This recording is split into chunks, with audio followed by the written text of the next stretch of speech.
নমস্কার বন্ধুরা, আমি শিখা চলে এলাম আজকে আবার একটি লং ভিডিও নিয়ে। আজকের ভিডিওতে শেয়ার করব আমি আরমোল ডিজাইন প্রিন্সেস কাট ব্লাউজ। এখানে আপনারা কিভাবে ড্রয়িং এবং কাটিং করবেন সমস্তটাই সূত্রের সাহায্যে আমি এখানে দেখাবো। তো এখানে সামনের পার্ট এবং পেছন পার্ট দুটি পার্টই আমি সূত্রের সাহায্যে দেখাবো। একটু মনোযোগ দিয়ে ভিডিওটা দেখুন। তো দেখুন বন্ধুরা, এখানে সামনের পার্ট এবং পেছন পার্ট দুটি পার্টই কিন্তু আমি এখানে ড্রয়িং করে নিয়েছি। কোথায় কি মাপ নিয়েছি সমস্তটাই কিন্তু আমি লিখে দিয়েছি, কোথায় কিভাবে আমাদের নিতে হবে। তো এখানে খুব সহজভাবে আমি দেখিয়েছি। আপনারা কিন্তু এটা স্ক্রিনশট মেরে রাখতে পারেন বা আপনার হাতের কিন্তু লিখে নিতে পারেন। তো দেখুন, এখানে একটা মেজারমেন্ট আমি লিখে নিয়েছি। এই মাপ অনুযায়ী কিন্তু আমাদের যে কোনো ব্লাউজ কাটিং করতে গেলে এই কয়েকটা মাপের কিন্তু আমাদের দরকার হয়। তো এখানে দেখুন ঝুল নিয়ে নিয়েছি 15.5 ইঞ্চি, ছাতি নিয়েছি এখানে 38 বা 40, যে কোনো ছাতি ধরে কিন্তু আপনারা করতে পারেন। তো এখানে কোমর নিয়েছি 30 বা 32, কোমর যা থাকবে ছাতি অনুযায়ী সেরকমটা নিয়ে নিতে হবে। পুটের মাপ, পুট আমাদের পেছন গলা অনুযায়ী কিন্তু পুটের মাপটা নিতে হয়। তো পুট ভেঙে নিতে হবে আমাদের। আর এখানে কিন্তু আমাদের আরমোলের লাইনের মাপটাও কিন্তু নিয়ে নিতে হবে। আরমোলের লাইনের মাপটা নেওয়া আমাদের যা থাকবে তাই কিন্তু নিতে হবে। এখানে যে আমাদের ডিপ গলার ক্ষেত্রে বা যেরকমটা আমাদের পুটের মাপ ভেঙে আসবে তার থেকে হাফ ইঞ্চি আমাদের ডিপ গলার ক্ষেত্রে কিন্তু বাড়িয়ে নিতে হয়। আরমোলের মাপ আছে এখানে 17 ইঞ্চি, টোটাল মোট মাপটা আছে। এবার আমাদের গলা অনুযায়ী কিন্তু আমাদের নিতে হবে এখানে সামনের গলা এবং পেছন গলা। তো এখানে একটা আমি মেজারমেন্ট লিখে নিয়েছি। এই মেজারমেন্ট অনুযায়ী কিন্তু আমাদের যে কোনো ব্লাউজ কাটিং বা আপনারা যে মাপ যার যেটা থাকবে সেই মাপ অনুযায়ী কিন্তু আপনারা কাটিং করে নিতে পারবেন। এখানে শুধুমাত্র সূত্রটা একই থাকবে, মাপের কিন্তু কোনো রকম যার মাপ যেটা আসবে সেটা কিন্তু নিতে হবে, সূত্র একই থাকবে। তো এখানে দেখুন, এখানে আছে ঝুলের মাপ 15 ইঞ্চি, 15.5 ইঞ্চি এবং সব ক্ষেত্রে কিন্তু 15.5 ইঞ্চি হয় না, কম বেশি তো হতেই পারে যে যার হাইট অনুযায়ী বা আমাদের সাইজ অনুযায়ী। ছোট সাইজের ক্ষেত্রে কখনো কিন্তু 15.5 ইঞ্চি হবে না। তো এরকম একটা মাপ আমাদের ছাতির বা আমাদের যে হাইট অনুযায়ী যে ঝুলের মাপটা আমরা কতটা আসবে সেটা কিন্তু আমাদের দেখে নিতে হবে। এবার চলে আসি ছাতির মাপ। ছাতি কিন্তু আমাদের যা থাকবে সব ক্ষেত্রে 38, 40 যে হবে তা না, 36, 32, 28, 30 যে কোনো ছাতি ধরে কিন্তু আপনারা করে নিতে পারবেন। তো এখানেই মাপটা কিন্তু এখানে লিখে নিয়েছি। আপনাদের শুধু সূত্র একই থাকবে, মাপগুলো চেঞ্জ হয়ে যেতে পারে। এখানে 15, 15.5 জায়গায় 13 হতে পারে, 13.5 হতে পারে, 12 হতে পারে, 12.5 হতে পারে, 14 হতে পারে, 15 হতে পারে। যার যেটা আসবে তার সাথে 1 ইঞ্চি প্লাস পেছনের জন্য। ঠিক আছে, এবার ছাতি যার যা থাকবে তাকে কিন্তু 4 দিয়ে ভাগ করতে হবে। কোমরও ঠিক সেম, যা এখানে আমি জাস্ট এখানে লিখে দিয়েছি, সূত্র কিন্তু একই থাকবে, মাপগুলো পরিবর্তন হতে পারে। এবার দেখুন, এখানে সামনের অংশ এবং পেছনের অংশ সবার প্রথমে কিন্তু আমি ব্যাক পার্টটা বোঝাচ্ছি। ব্যাক পার্টটা বুঝতে পারলে ফ্রন্ট পার্টটা কিন্তু খুবই সহজ। এখানে দেখুন, সবার প্রথমে আমাদের মাপ নিতে হবে। যে একটা ব্লাউজ কাটিং করতে গেলে আমাদের মাপ নিতে হবে। তো এখান থেকে আমাদের লম্বার মাপটা নিতে হবে, তারপরে লম্বার পরে আমাদের হয়ে যায় পুটের মাপ। পুটের মাপ আমাদের যা আসবে আমাদের পিছন গলার ডিপ অনুযায়ী কিন্তু ভেঙে নিতে হয়। তো এখানে আমি 15.5 ইঞ্চি লিখেছি। পুটের মাপটা এখানে গলা চওড়া রেখেছি 2 ইঞ্চি। এখানে গলার ডিপটা রেখেছি 10.5 ইঞ্চি। পুটের পরে নিয়ে নিতে হয় আমাদের আরমোলের মাপ। তো আরমোলের মাপটা এই যে 5.5 ইঞ্চি নিয়েছি, 6 ইঞ্চি, হাফ ইঞ্চি বেশি নিয়ে কিন্তু আরমোলের মাপটা দিয়ে দিয়েছি। তারপর দেখুন, আরমোলের পরেই কিন্তু আমাদের ছাতির মাপটা আসে। তো যার যা ছাতি হবে ছাতির 1/4 লিখে রেখেছি। যার যে কোনো ছাতি যা আসবে তাকে 4 দিয়ে ভাগ করে তার সাথে 1.5 ইঞ্চি এক্সট্রা মার্জিন, এই যে এক্সট্রা মার্জিনটা কিন্তু আমি ছাতি এখানে লিখে দিয়েছি। ঠিক আছে, একটা ব্লাউজ কাটিং করতে গেলে আমাদের কিন্তু সেম এরকম 1.5 ইঞ্চি 2 ইঞ্চি কিন্তু বেশি রেখে দিতে হয়, পরে কখনো লুজ করে আমাদের নিতে পারবো। তার জন্য কাটিং ব্লাউজের ক্ষেত্রে কিন্তু ঠিক 1.5 ইঞ্চি 2 ইঞ্চি রাখতে হয়। এবার চলে আসি কোমরের সাইডে। কোমর আছে এখানে দেখুন, এখানে কোমর আছে। কোমর যার যা কোমর হবে তাকে কোমরেরও 1/4, ছাতিরও 1/4, কোমরেরও 1/4। এইটাই কিন্তু সূত্র। ঠিক আছে, কোমর কারো 28 হতে পারে, কারো 30 হতে পারে। যার যেটাই আসবে তাকে 4 দিয়ে ভাগ করে যেটা আসবে তার সাথে আপনারা 1.5 ইঞ্চি যে এক্সট্রা মার্জিনটা নিয়ে নেবেন। আর যেহেতু পেছনে একটা টেকিন হয় তার জন্য কিন্তু আমাদের 1 ইঞ্চি নিতে হয়।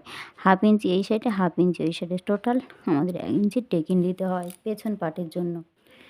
এবার দেখুন, এখানে কিন্তু আশা করি আপনারা বুঝতে পেরেছেন পেছনের অংশটা আমাদের কিভাবে ড্রয়িং বা কোথায় কি মাপ নিতে হয় সমস্ত জায়গায় কিন্তু আমি লিখে দিয়েছি। এখানে গলার চওড়া আছে 2 ইঞ্চি, গলার ডিপটা রেখেছি 10.5 ইঞ্চি।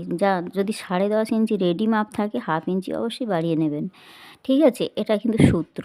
যে কোনো ব্লাউজের ক্ষেত্রে যে কোনো যখন 11 ইঞ্চি নিলে কিন্তু হাফ ইঞ্চি বেশি নেবেন সেলাই মার্জিনের জন্য। যেহেতু আমাদের পুটে সেলাই করে কিন্তু হাফ ইঞ্চি চলে যায়। ঠিক আছে? ঠিক এরকম সূত্রগুলো আপনারা মনে রাখবেন, তাহলে কিন্তু যে কোনো ব্লাউজ কাটিং করা আপনারা শিখে নিতে পারবেন। এখানে দেখুন ঝুল প্লাস 1 ইঞ্চি আমি বললাম যে কোনো ঝুলের মাপ যা থাকবে তার সাথে কিন্তু 1 ইঞ্চি প্লাস করে নিতে হয়। তো আশা করি ব্যাক পার্টটা আপনারা বুঝতে পেরেছেন। আর কোথাও যদি বুঝতে অসুবিধা মনে করেন বন্ধুরা অবশ্যই কমেন্ট করে জানাবেন। এবার চলে আসি সামনের অংশের জন্য। তো সামনের অংশে সেম প্রসেসে কিন্তু আমাদের গলা চওড়া যেমনটাই থাকবে তেমনটাই নিতে হবে। পোর্টের মাপ আমাদের যেমনটাই থাকবে সামনের পেছনে কিন্তু একই থাকবে। ঠিক আছে? আরমোলের মাপও কিন্তু সেম। এখানেও কিন্তু ছাতির লাইনেও কিন্তু আমাদের নিতে হবে 1/4 ছাতির যা থাকবে তাকে 4 দিয়ে ভাগ করে তার 1.5 ইঞ্চি এক্সট্রা মার্জিন। এই যে আমি লিখে নিয়েছি। আর যেহেতু প্রিন্সেসের একটা আমাদের শেপ আছে তার জন্য কিন্তু হাফ ইঞ্চি আমাদের সাইড থেকে কিন্তু 1 ইঞ্চি মাপ নিয়ে নেবো। যেহেতু সেলাই মার্জিন যে জন্য কিন্তু আমাদের 1 ইঞ্চি নিয়ে নেব। যে কোনো ব্লাউজের ক্ষেত্রে কিন্তু আমাদের উপর দিক থেকে 1 ইঞ্চি নিয়ে নিতে হবে। আশা করি এখান থেকে এতটা বুঝতে পেরেছেন। এরপরে চলে আসি কোমরের অংশে। কোমরের 1/4 প্লাস 2 ইঞ্চি এক্সট্রা মার্জিন, 2 ইঞ্চি খাপের জন্য আর হাফ ইঞ্চি আমাদের সরি 2.5 ইঞ্চি আমাদের এক্সট্রা মার্জিন। অর্থাৎ আমাদের এখান থেকে দেখুন কোমরের মাপ যা আছে কোমরকে 1/4 কোমরের মাপকে আমাদের 1/4 নিতে হবে। 2 ইঞ্চি আমাদের খাপের জন্য নিতে হবে আর 2.5 ইঞ্চি এক্সট্রা নিতে হবে। কারণ আমাদের এখানে এই 2 ইঞ্চিটা কেটে বেরিয়ে যাবে আর সেলাই মার্জিন সমেত কিন্তু আমাদের হাফ ইঞ্চি বেশি নিতে হবে। বোঝাতে পেরেছি? এবার দেখুন ছাতির এখান থেকে আমাদের পয়েন্টের লম্বার মাপটা নিতে হবে। পয়েন্ট যার যা পয়েন্ট থাকবে তার হাফ ইঞ্চি বেশি নিতে হবে। পয়েন্টের মাপ যা নেব তার থেকে কিন্তু হাফ ইঞ্চি বেশি নিতে হবে। যেহেতু আমাদের পুট লাইনে কিন্তু হাফ ইঞ্চি সেলাইয়ে চলে যায়। এবার দেখুন যার ছাতির 1/10 ছাতির যাই থাকুক না কেন তাকে 10 দিয়ে ভাগ করতে হবে। তার 1 অংশ এখানে নিতে হবে। তো এখানে দেখুন এই যে আমি লিখে দিয়েছি। এবার পয়েন্ট প্লাস হাফ ইঞ্চি পয়েন্টের মাপ যা থাকবে এই যে বললাম পয়েন্টের মাপ যা থাকবে তার থেকে কিন্তু হাফ ইঞ্চি বেশি নিয়ে আমাদের কাটিংটা করতে হবে। নাহলে কিন্তু ব্লাউজটা ছোট হয়ে যাবে, পরতে পারবে না। এরকমভাবে প্রত্যেকটা জায়গায় কিন্তু আমি বসিয়ে দিয়েছি যাতে আপনাদের কোনো রকম না সমস্যা হয়। এবার সামনের অংশে দেখুন গলা চওড়া আমাদের এখান থেকে গলা চওড়া নিয়েছি 2.5 ইঞ্চি। এখান থেকে গলার ডিপটা রেখেছি 6.5 ইঞ্চি। মানে সেলাইয়ের পরে কিন্তু 6.5 ইঞ্চি আমাদের 6 ইঞ্চি রেডি থাকবে। হাফ ইঞ্চি বেশি নিয়ে কিন্তু এখানে এই যে ড্রয়িংটা বানিয়েছি। ঠিক আছে? সেলাইয়ের পরে এই 6 ইঞ্চিটাই রেডি মাপ থাকবে। আশা করি বুঝতে পেরেছেন। এবার দেখুন এই যে আমাদের আরমোলের যে শেপটা এই শেপটা কিন্তু এই ব্লাউজের ক্ষেত্রে আপনারা কামিজের ক্ষেত্রেও কিন্তু করতে পারেন। সেম একই প্রসেসেই কিন্তু হবে। তো দেখুন এখানে আমাদের 2.5 ইঞ্চি এখান থেকে 5.5 ইঞ্চি আমাদের যে পুটের মাপটা আছে। তো পুটের মাপ থেকে আমাদের আমাদের গলার চওড়াটা কতটা রেখেছি এখানে 2.5 ইঞ্চি। এবার 2.5 ইঞ্চি রাখলে এখানে যে বাকি দেখুন 3 ইঞ্চিটাই কিন্তু আমাদের এখান থেকে এর দূরত্ব। এখান থেকে এর দূরত্বটা 3 ইঞ্চি।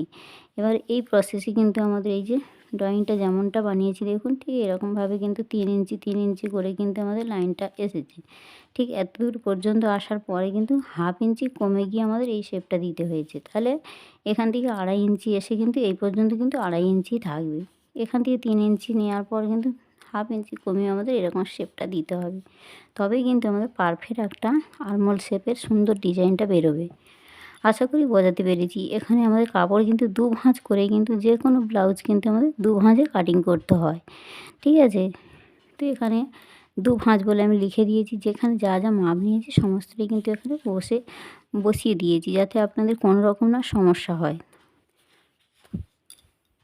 তো বন্ধুরা এখানে ড্রয়িংটা যদি কোথাও বুঝতে অসুবিধা মনে করেন অবশ্যই বন্ধুরা আমাকে কমেন্ট বক্সে কমেন্ট করে জানাবেন। এখানে সামনের এবং পেছন পার্টটা কিন্তু আমি দুটো পার্টই কিন্তু এখানে ড্রয়িংটা বুঝিয়েছি খুব সুন্দরভাবে। তো নেক্সটে আমি কাটিং কীভাবে বানাতে হয় কাটিংটা দেখতে চাইলে অবশ্যই আপনারা কমেন্ট করে জানাবেন।